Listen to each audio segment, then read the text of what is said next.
Hi everyone, my name is Rob Mahoney, and normally you're watching me doing one of my movies, talking about one of my favorite movies, horror, or talking about my day, how my day went, referring to myself as Father Mahoney, always being confident, always being brash, and always being very determined, but it wasn't always like that. Today I'm actually here to talk to you about suicide. Which is why I don't have the rock and roll gear on. I wasn't always this confident. There was a time years ago, I can remember battling depression since before I was even a teen. I was someone that never really liked myself. I had friends, but it felt like I had friends, but it felt like I was alone in this world. I would go home and I had my mom, my dad. My parents separated when I was really young, so I was living with my mom, and I had my sisters, but I always felt like inside I was alone, and nobody understood me. I battled for years to just like myself. I was very quiet, so I didn't have a lot of friends. Hard to believe, huh? Me quiet. But at one time I was. And going to school every day, and not being able to make connections with people pushed me deeper and darker into my world of loneliness. There was times that I felt good, but those times were slim and few and far between. I think the earliest I can remember not liking myself was maybe 9-10 years old, and that continued for years. When I was in my late teens, like 16, 17, I started living with my dad, and I used to cut my wrist a lot, cuts to see how much I could take,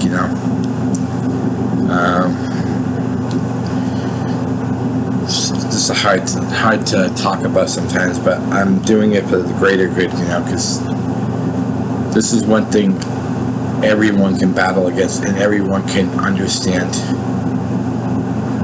Depression is not prejudice. Depression can hit anyone, any time period of their life, any moment, and sometimes it comes to a head. I tried to kill myself when I was 17 years old once.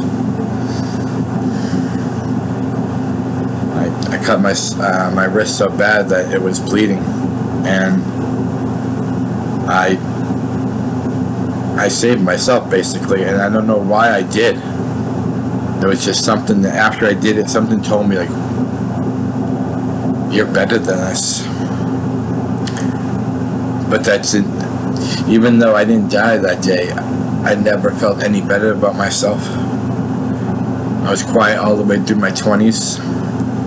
Only people I ever talked to was people I worked with.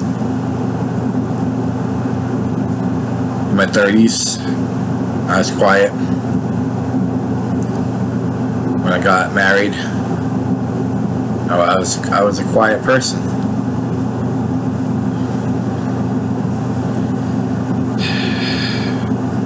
Back in 2016 was the darkest days of my life.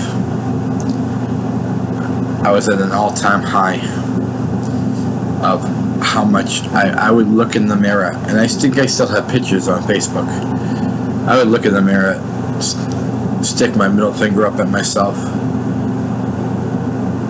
slap myself, I hit myself, scream in the mirror saying, I hate you, Rob, I hate you. I fucking wish you were dead.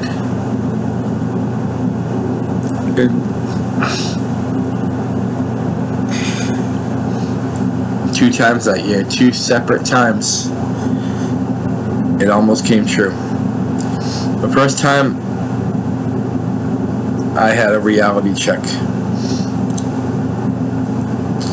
but it really wasn't a reality check because, you know, I was checked into a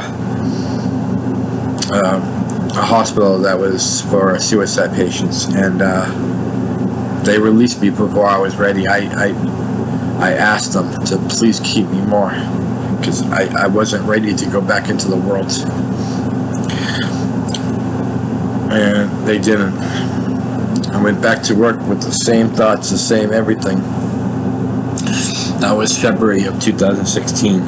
Somehow I lasted till the end of September before I tried again. And this time I really almost came close. The hospital found 162 pills in my stomach. Well, that's what they could count. They don't know if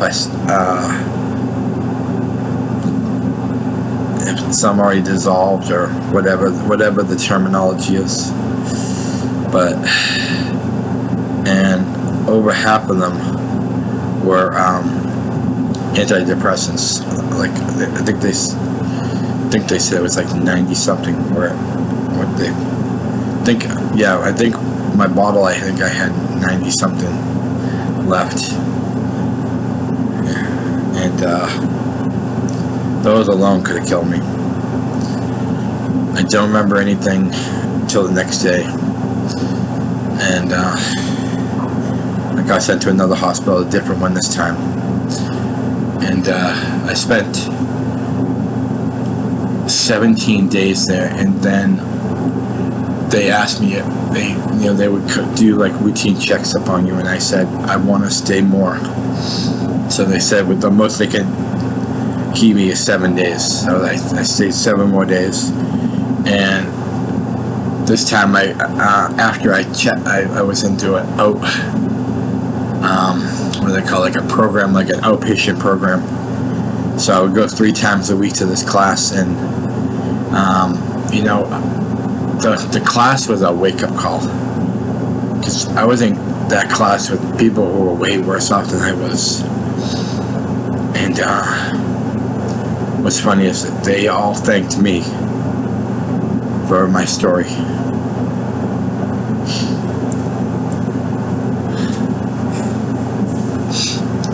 That class, I can honestly say that class saved me. Honestly, I learned so much about myself, and I wouldn't be this arrogant, conceited person that you see in front of you if it wasn't for that class. I mean, I was always pretty strong-willed, but I always put a happy face for everybody. I always was there for people, but I was never there for me. And that's the key. Sometimes you have to be greedy. You have to be there for you first. You can only do so much by helping yourself first. So this message is for anyone that feels like they're alone in this world. You're not. There are a lot of people like you out there. Maybe some worse off, maybe some, but it's not a competition. Everybody has problems. But if you feel like you can't handle your problem, I'm going to put a link down below for the suicide prevention line. But that's not all you can do. You can reach out for help. Talk to your friends. Talk to your parents if you're a kid. Talk to someone if you don't have anybody in your real life. Talk to someone online. There's always an outlet before the final straw. Don't become a statistic. Become a survivor, like I am. I love you all. And for anyone that's on my friends list that watches this, I'm here for you. I'm a DM away. Direct message me. Ask me, Rob, can I call you? I will give you my number, because I don't want to lose any of you. I'm going to tell you a quick story just about what silence does, what being silent about this does. And this is a story that I hate to tell, but it's going to help somebody, and I know my friend would want this. I had a friend named Jim White, and always presented himself as the most happy-go-lucky guy. Loved the group kiss. Talked to him all the time, and he's always an upbeat spirit. Knew him for like 5 years online. One day,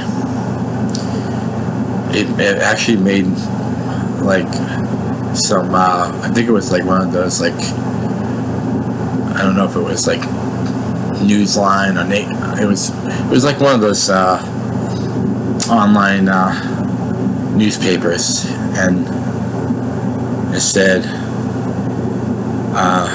man, James White walks on tracks and gets killed. And I'm thinking, James White, I don't know, I know Jim. No, it can't be Jim. Go onto his page and people are saying condolences.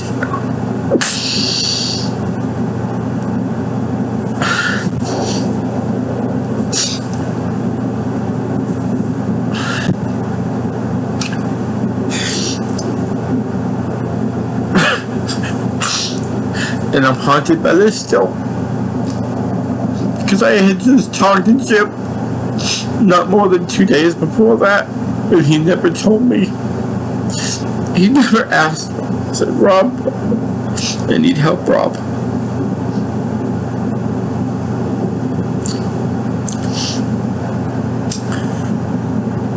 So apparently he was beyond depressed, and he just walked onto the train tracks and stood there. No one knew. No one knew that he was that far off. I don't want you to be coming to the gym.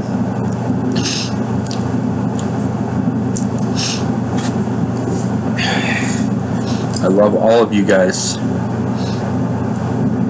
And I love you, Jim. Don't be silent. Talk to me. Talk to another friend.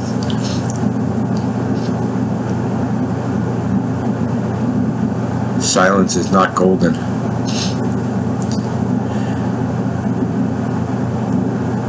This is something everyone can relate to. Everyone has someone they know has depressed. And I know some of my friends out there have talked about depression. Don't be alone in this.